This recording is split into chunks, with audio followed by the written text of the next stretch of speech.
baby આય ઓય બીનો બેટા બેટા ચોકલેટ ખાવી હે જો અમદાવાદ રમવાનું ચાલુ હો જોઈએ આપણે આગળ તમને બતાવીએ જો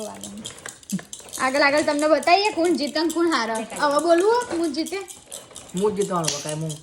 ઓકે જોઈએ હેડો કોણ જીતે બરાબર સ્ટાર્ટ ગાઈસ બધો માં ઘરમાં ને ભેગો થયો અને હવે મારી વારી છે ને મારે તો એક થી ગાડું આગળ હેડતું જ નથી બરોબર એક પડે કે ત્રણ પડે જો આ બે પડે જો પડે ને તો એ મેર નહીં આવતો જો મારી મેલોડી ચોકલેટ 20 આ ઓમને કોટાસ અને ઓમના કોઈન હ અને વિશાલની આ ચોકલેટ એટલે જોઈએ બે જઈ ચલો આઈ જો પાસ આઈ જો અરે ખુશ થાય ને ઘરવાળાની જોઈ તો અસ્ટી હવે તમે ગયા હો આયો બાપુ અને મમ્મીનો જો ખાલી કોઈને રમવાને દેવું ને એ આઈ અંદર આઈ 1 2 શેર અંદર આ ગયા 6 7 8 ચલો ઉપર